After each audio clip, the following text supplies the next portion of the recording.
दूर किसी जंगल में मम्मा चिड़िया अपने दो बच्चों के साथ रहती थी। वो बहुत खुश थे। मम्मा चिड़िया अपने बच्चों से बहुत प्यार करती थी।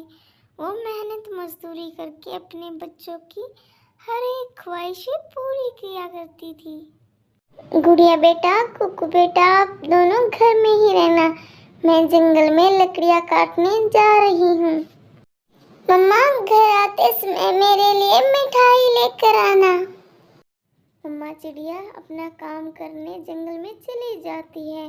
कुकुर और गुड़िया भी घर में खेलने लगते हैं। मम्मा चिड़िया दिन भर लकड़ियाँ काटती और शाम होते ही अपने बेटे के लिए कालू कौवे की दुकान पर मिठाई लेने चली जाती है। कालू भैया, मुझे 2 गुलाब जामुन दे दो। लो चिड़िया, आज ही बनाई है ये मैंने गुलाब जामुन, बहुत स्वादिष्ट है।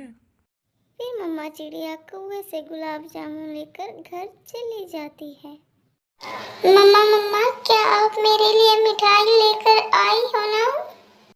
हाँ कुकू बेटा, लेकर आई हूँ। थोड़ा सब्र तो रखो, अभी देती हूँ। कुकू और गुड़िया मिठाई खा लेते हैं।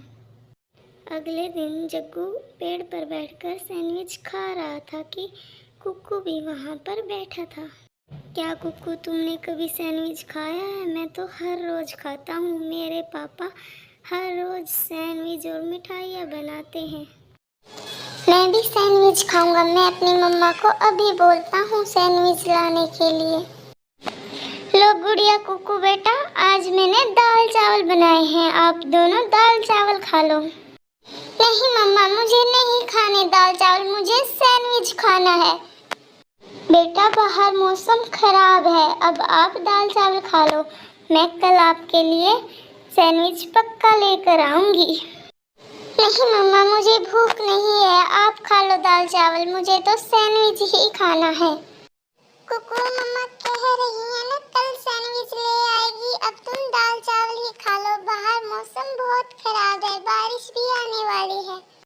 तुम चुप करो गुड़िया की बच्ची, मुझे नहीं खाने दाल चावल, मैं तो सैंडविच ही खाऊंगा। मैं भूखा सो जाऊंगा। मम्मा अपने बेटे की जिद के आगे हार गई और खराब मौसम में ही सैंडविच लेने के लिए निकल गई। बाहर बहुत आंधी तूफान चला हुआ था और साथ में बारिश भी थी। कभी हवा उसे उधर लाती तो कभी उधर। तो दोनों एक पेड़ से टकराकर गिर जाती है। उसके पंख में भी चोट लग जाती है। वो वहीं बेहोश हो जाती है। वहीं एक कबूतर का घर था। वो चिड़िया को बेहोश की हालत में पड़ा देख लेता है।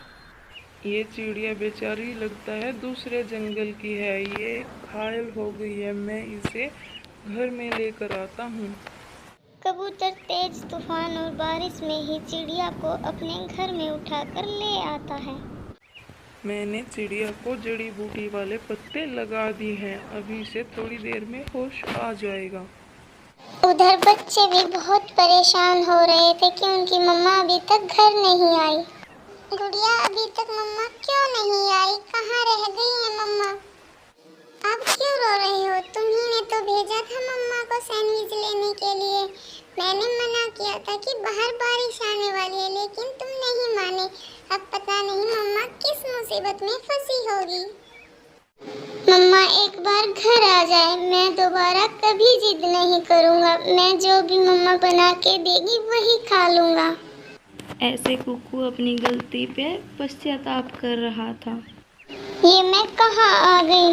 मुझे घर जाना है। मेरे बच्चे घर पर अकेले हैं, वो मेरा इंतजार कर रहे होंगे।